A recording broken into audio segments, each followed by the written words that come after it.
누가복음 19장 11절로 27절까지 말씀입니다. 제가 가진 신약 128면에 있습니다. 오늘 주신 말씀 누가복음 19장 11절로 27절까지의 말씀을 제가 받들어 읽겠습니다. 그들이 이 말씀을 듣고 있을 때에 비유를 더하여 말씀하시니 이는 자기가 예루살렘에 가까이 오셨고 그들은 하나님의 나라가 당장에 나타날 줄로 생각함이더라. 이르시되 어떤 귀인이 왕위를 받아가지고 오려고 먼 나라로 갈 때에 그 종 열을 불러 은화 10문화를 주며 이르되 내가 돌아올 때까지 장사하라 하니라. 그런데 그 백성이 그를 미워하여 사자를 뒤로 보내어 이르되 우리는 이 사람이 우리의 왕됨을 원하지 아니하나이다 하였더라. 귀인이 왕위를 받아가지고 돌아와서 은화를 준 종들이 각각 어떻게 장사하였는지를 알고자 하여 그들을 부르니 그 첫째가 나와 이르되 주인이여 당신의 한 문화로 10문화를 남겼나이다. 주인이 이르되 잘하였다 착한 종이여 내가 지극히 작은 것에 충성하였으니 10고을 권세를 차지하라 하고 그 둘째가 와서 이르되 주인이여 당신의 한 문화로 5문화를 만들었나이다. 주인이 그에게도 이르되 너도 5고을을 차지하라 하고 또 한 사람이 와서 이르되 주인이여 보소서 당신의 한 문화가 여기 있나이다. 내가 수건으로 쌓아 두었었나이다. 이는 당신이 엄한 사람인 것을 내가 무서워함이라.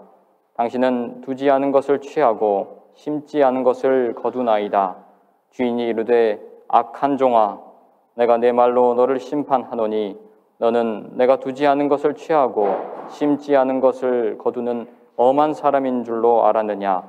그러면 어찌하여 내 돈을 은행에 맡기지 아니하였느냐? 그리하였으면 내가 와서 그 이자와 함께 그 돈을 찾았으리라 하고 곁에 섰는 자들에게 이르되 그 한 문화를 빼앗아 10문화 있는 자에게 주라 하니 그들이 이르되 주여 그에게 이미 10문화가 있나이다. 주인이 이르되 내가 너희에게 말하노니 무릇 있는 자는 받겠고 없는 자는 그 있는 것도 빼앗기리라. 그리고 내가 왕됨을 원하지 아니하던 저 원수들을 이리로 끌어다가 내 앞에서 죽이라 하였느니라. 아멘.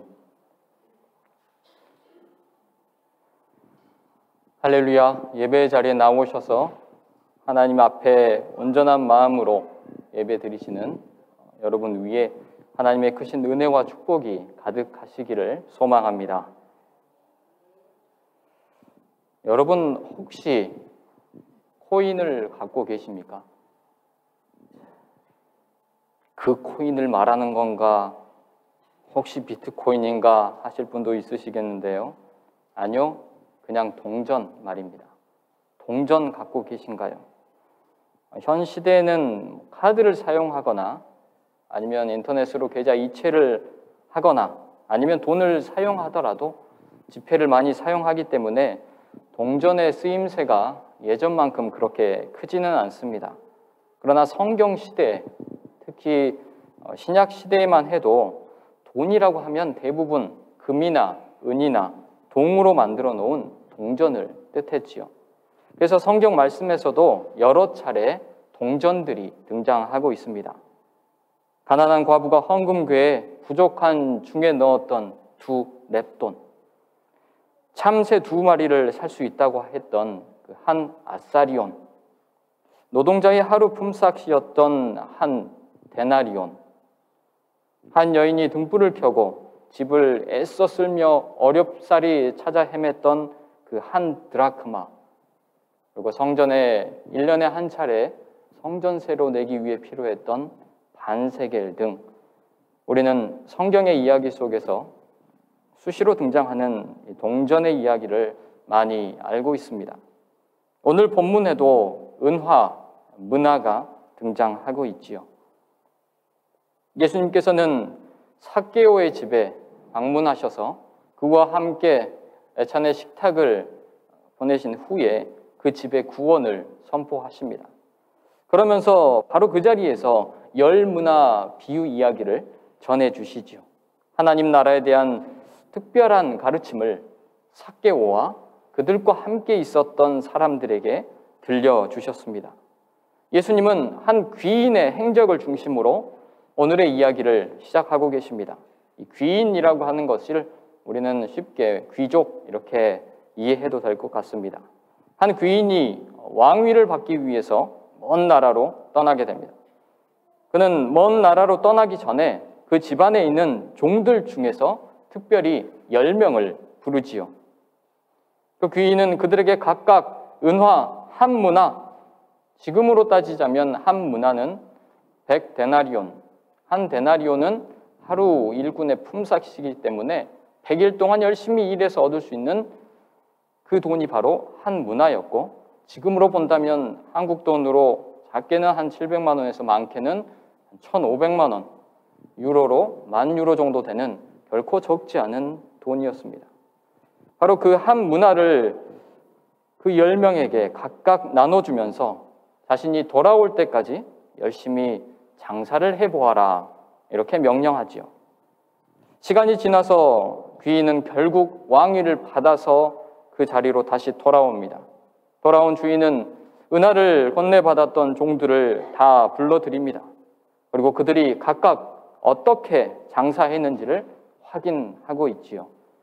그때 한 종이 나와서 말합니다. 주인님, 당신이 주신 이 한 문화로 저는 10문화를 남겼습니다. 주인이 대답합니다. 정말 잘하였구나. 착한 종이여, 내가 지극히 작은 것에 충성하였으니 너는 이제 10고을 권세를 차지하라, 이렇게 말합니다.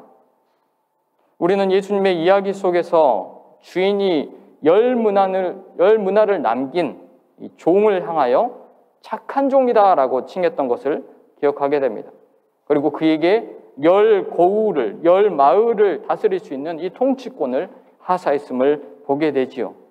그때에 그 주인이 그 종을 칭찬할 때 썼던 표현이 바로 내가 충성하였구나라는 표현입니다. 그 주인이 그 종을 높게 평가하고 치하했던 핵심 근거가 바로 충성이라는 것입니다. 내가 작은 것에 충성하였으니 10고을 권세를 차지하여라. 그런데 여기서 우리는 몇 가지의 의문을 갖게 됩니다. 아니, 주인이 종에게 명령해서 그 종들이 그 말을 듣고 순종하는 건 너무 당연한 일 아닙니까? 왜 주인은 이들의 순종을 그렇게까지 높게 평가하는 것일까요? 그들이 순종해서 10문화, 5문화, 2문을 남긴 것은 잘한 것이지만 그 일이 각각 10고을이나 5고을 지배자가 될 정도로 그렇게 대단한 업적입니까? 라고 하는 그러한 의문 말입니다. 아마 우리가 이렇게 생각한다면 우리는 지금 예수님의 이야기에서 몇 가지 놓치고 있는 사실들이 있을 수 있습니다. 사실 예수님께서 오늘 언급한 귀인이 왕위를 받으러 간 이야기는 당시에 있었던 가까운 역사 속에서 이미 이루어졌던 일들이었습니다. 로마 황제에게 이 유다 땅의 통치자로서 인준을 받아서 왕이 되기 위해서 로마에 건너갔던 그런 왕족들이 있었기 때문이죠. 첫 번째는 헤롯 대왕이었고 수십 년 후에 그의 아들인 아켈라오가 똑같은 일로 황제를 아련하였습니다.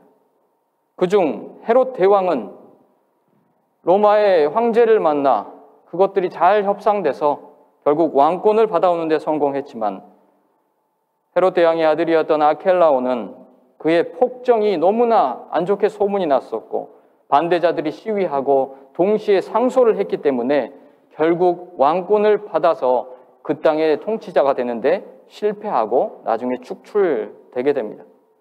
이러한 상황을 그 시대 사람들은 다 알고 있었습니다. 이야기를 들을 때 지금 아켈라오 이야기를 하는 건가? 라는 느낌을 다 갖고 있었다는 것이죠. 그래서 지금 예수님께서 이 비유의 이야기로 뭔가 이야기하기 시작할 때 이 이야기를 가볍게 들을 수 있는, 웃으면서 들을 수 있는 그런 이야기가 아님을 당시 사람들은 다 알고 있었습니다. 귀인이 왕위를 받으러 먼 나라 갔을 때 한 가지 충격적인 놀라운 일이 벌어집니다.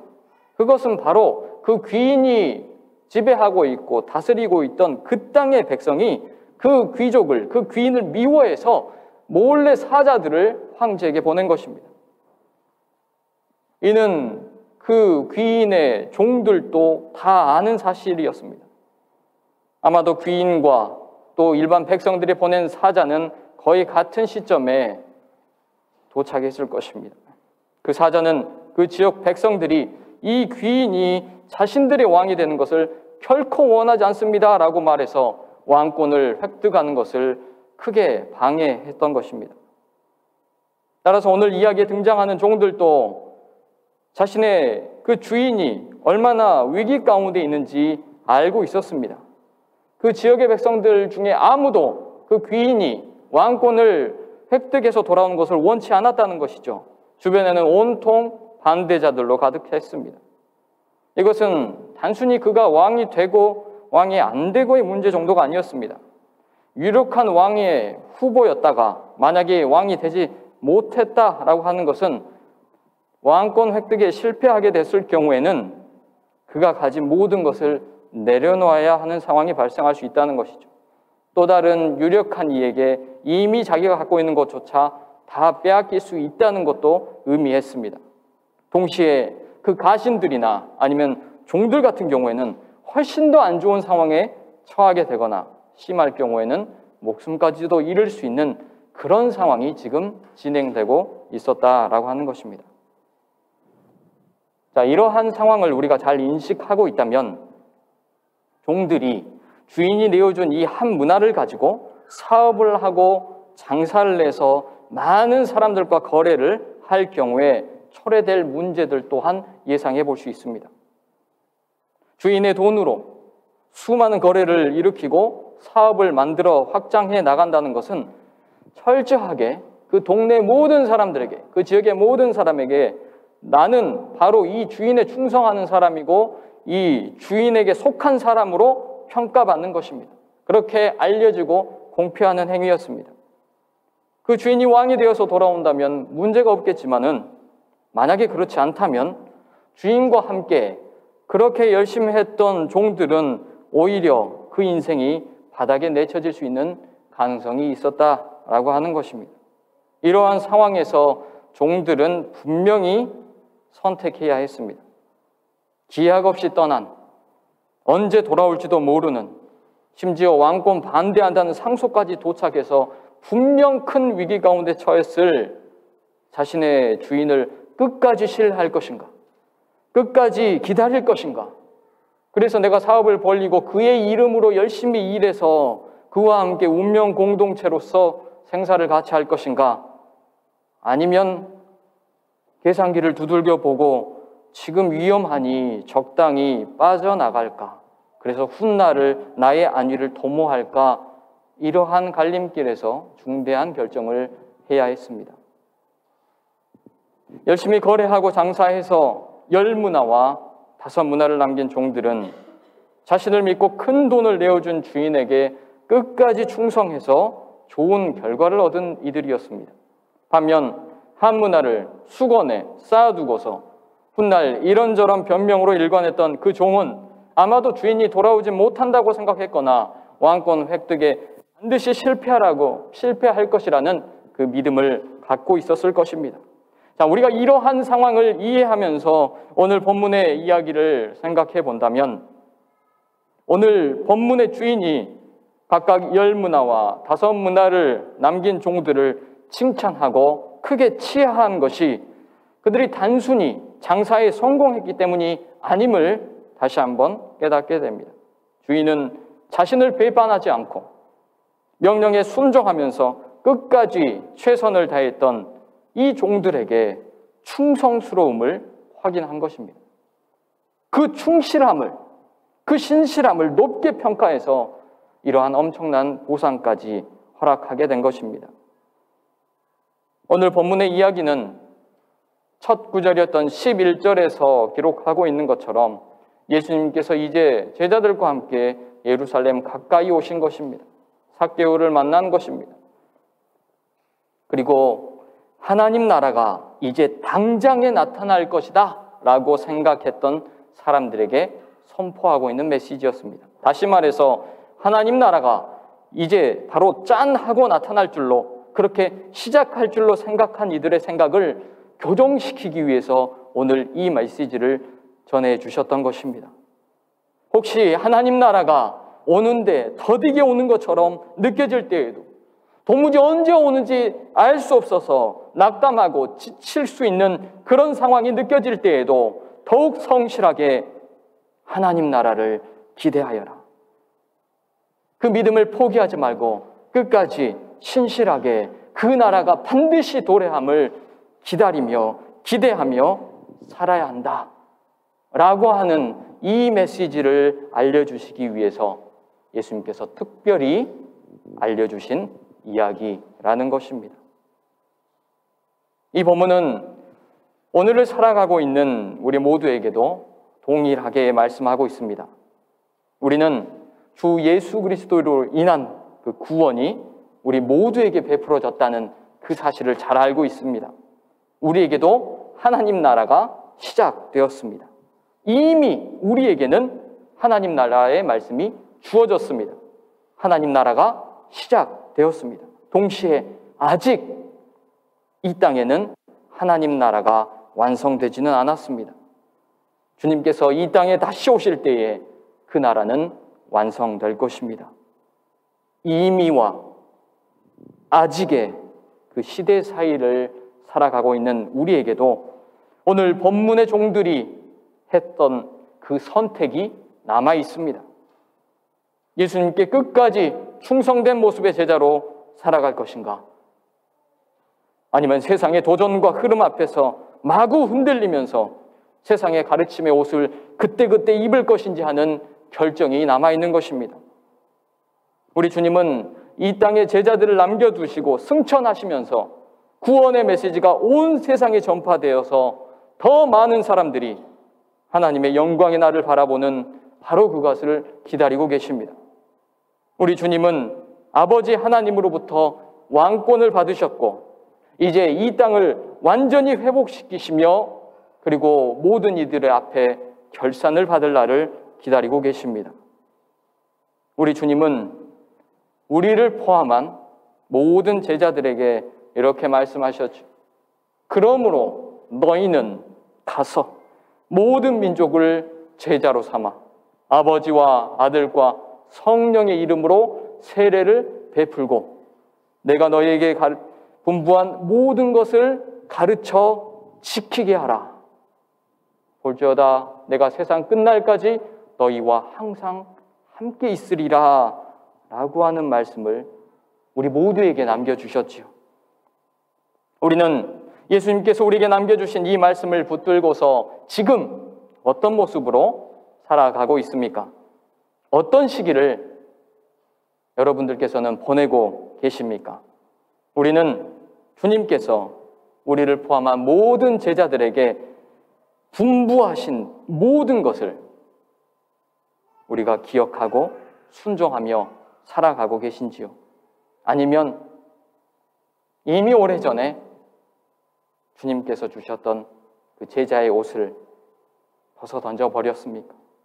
아니면 그 제자의 옷을 매우 특별한 날에만 기념하기 위해 옷장 깊은 곳에, 나도 기억나지 않은 곳에 혹시 걸려있는 것은 아닙니까? 놀랍게도 예수님께서 하늘에 오르시자마자 세상에서는 악한 가르침과 속이는 권세들이 준동하기 시작했습니다. 이들은 마치 예수님의 왕권을 무마시키려는 듯이 날뛰는 악한 사신들과 같았습니다. 세상에서 이러한 가르침으로 예수님 말씀을 흐리고 예수님의 그 길을 가는 제자들을 흔들거리게 만들었습니다. 예수의 존재는 원래 실체가 없는 영의 작동이었지. 예수는 부활해서 하늘에 오른 것이 아니라 죽어서 땅에 묻힌 존재야. 예수의 가르침은 철학적이고 교훈적인 좋은 스승의 가르침이었지 인생을 다 걸어가면서 목숨까지 걸어가면서 실천할 만한 그런 진리의 가르침은 아니야. 예수의 나라가 이 땅에 임한다고 그런 착각에 빠지지 마라. 하나님의 나라, 그런 건 원래부터 존재하지 않았지. 예수, 그는 위대한 선지자였지만 하나님의 아들까지는 아니었어. 그런 종교적인 망령에 휩싸여서 너의 젊은 날 좀 허비하지 말고 마음껏 먹고 마시고 네 육체를 불태우며 살아라. 세상에 필요한 것은 하나님 나라의 지식이 아니라 오직 성공이고 인기고 돈이야. 세상에서는 결코 예수님이 다시 이 땅에 오시지 않을 것처럼 말합니다. 예수님을 기다리는 인생을 불쌍한 인생으로 여기기도 합니다. 예수님의 약속을 이미 수증기가 되어 허공에 날아가 버린 헛된 약속쯤으로 생각하기도 합니다. 하지만 우리 주님께서 이 땅에 다시 오셔서 결산하실 날이 반드시 올 것입니다. 10문화, 5문화 남긴 종들을 칭찬하신 것처럼 우리가 주님의 말씀을 기억하고 하나님 나라를 소망하며 그 나라 백성으로 살아간다면 우리도 주님으로부터 정말 잘했구나. 넌 정말 착하고 훌륭한 제자야. 내가 지극히 작은 것에 충성하였구나 라고 하는 주님의 칭찬을 듣게 될 것입니다. 하나님 앞에서 충성하시는 제자가 되시길 바랍니다. 하나님 앞에서 순종하시는 주님의 자녀로서 살아가시기 바랍니다. 말씀을 정리하겠습니다. 오늘 본문의 핵심 단어였던 충성스러운이라고 하는 표현은 신약 성경에서 사실은 수도 없이 등장하는 표현입니다. 이 충성스럽다라고 하는 표현은 신실하다라는 표현으로, 미쁘시다라는 표현으로, 믿음직하다라는 표현으로, 신뢰할 수 있다라는 표현으로, 또 충실하고 성실하다라고 하는 그런 표현으로 번역되어 있습니다. 놀랍게도 이 충성스러운이라고 하는 형용사의 명사형이 피스티스, 즉 믿음이라고 하는 단어입니다. 다시 말하자면 오늘 본문에 사용된 충성스럽다라는 표현은 믿음이 있다라는 표현이며, 충성이라고 하는 말은 곧 믿음이라고 하는 것과 동의어라는 말입니다. 우리가 잘 알고 있는 고린도전서 13장 13절에 믿음, 소망, 사랑, 이 세 가지는 항상 있을 것인데 이렇게 시작하는 구절이 있죠. 여기 등장하는 믿음이 바로 오늘 쓰인 그 단어의 명사형입니다. 충성스러운, 충성, 그 단어가 믿음이라는 단어라는 말입니다. 누군가 우리에게 신앙이란 무엇입니까? 라고 물어본다면, 또 누군가 우리에게 예수님을 믿는다는 것이 무엇입니까? 라고 물어본다면 어떻게 대답할 수 있을까요? 오늘 본문을 근거로 답해 본다면 저는 충성이라고 대답할 것입니다. 어떻게 하는 게 예수님을 잘 믿는 것이죠? 물어보신다면 저는 예수님께 충성하는 것이라고 말할 것입니다. 예수님을 향한 사랑을 끝까지 가져가는 것, 예수님을 어떤 상황에서도 결코 배반하지 않는 것, 예수님 주신 약속을 끝까지 붙들고 살아가는 것, 예수님을 향한 의리를 끝까지 지키는 것입니다. 놀랍게도 우리 하나님은 먼저 그 놀라운 신실하심을 우리에게 보여주셨습니다.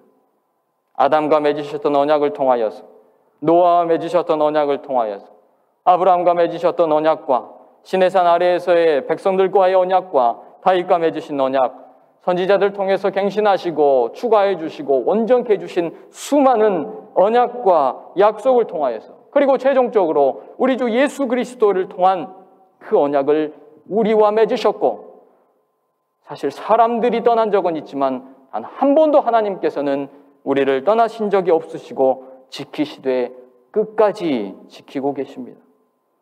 하나님은 우리에게 신실하셨고, 하나님은 우리와의 그 약속을 지금도 지키고 계시며, 우리를 향하신 그 사랑을 단 한 번도 저버리신 적이 없으시고, 심지어 우리가 하나님의 내미신 손을 놓으려 할 때에도 하나님은 우리 손을 다시 급하게 잡으시며 결코 포기하지 않으셨습니다.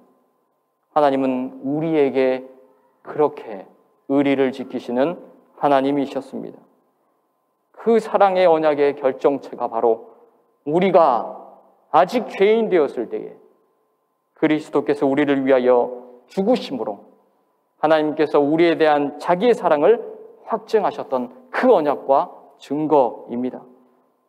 사랑하는 성도 여러분, 우리는 이제 우리 하나님의 신실하심에 어떻게 반응할 수 있습니까? 끝까지 충성하는 제자로 남으시겠습니까?